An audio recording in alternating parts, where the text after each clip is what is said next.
This is a monument that is placed in front of the federal building, which is the United States Post Office, which is federal land. And on the monument is a World War II Valor monument.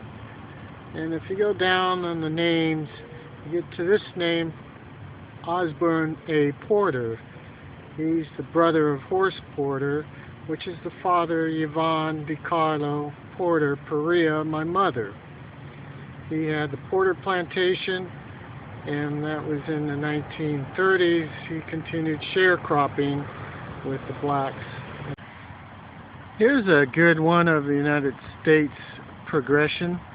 This building here at the end that has the Spanish roof on it and tile is the United States Post Office building, one of the few built by the United States Treasury.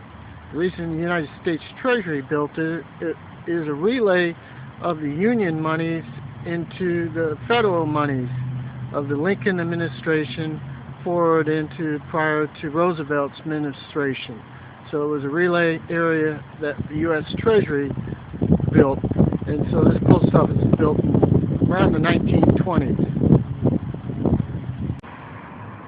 This is part 2 of the Modesto courthouse post office, because I'm standing on courthouse grounds, and the post office is the United States Treasury Post Office, and as you can see, they pulled the flag down on it.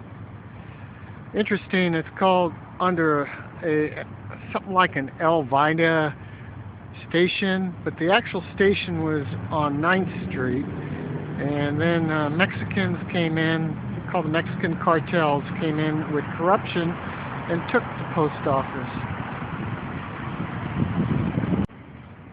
Now we're in part 3 of the Modesto Post Office. This is the sign that says Federal Building, U.S. Post Office, 12th and I Street.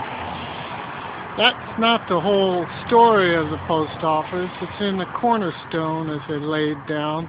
It gives the actual story of how the building was constructed out of, I think, more like $50,000 in the early years, because there's an original post office that some of that money went to pay off of the town of Modesto. But it is a federal building.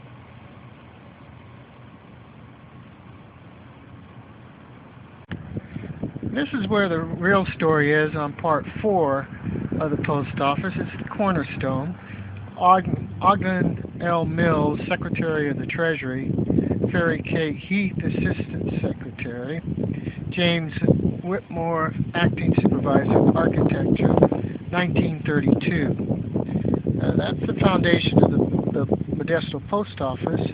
$50,000 I spoke before. The original post office prior to 1932 was built by unknown funds, and so some think that $25,000 went back to pay back the unknown funds. Others don't really know. But this is part 5, and this is proof that the Mexicans gave this main post office a name called the El Viejo Post Office, which in fact there was no Mexicans that lived here in 1932, because all the work done in the fields were done by the slave croppers that came out of the Porter Foundation that was developed in the 1860s and carried all the way forward until Cesar Chavez had his movement.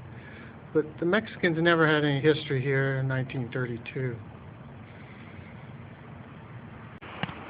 My name is Guy Perea, and I just finished doing a synopsis of the Modesto Post Office that was taken by a Mexican cartel from southern parts of Mexico down to the Cancun, Yucatan Peninsula, on up to Mexico City, and coyoted into California, and then took the post office, and then on a server ended up taking some of the Treasury money, and now they're electronic feeding Social Security. This has all been under approval of the legislature for some reason, and this is still a federal building. Currently I'm in an undisclosed location and I'm going to do a few little corrections. There seems to be a little problem on how words are being pronounced and picked up by the static of the LG Shine. There is no Porter Foundation involved in this synopsis. This is a Porter plantation. The slave croppers are not slave croppers, they're sharecroppers. And those are the two main corrections on the set of 7 of Federal Building.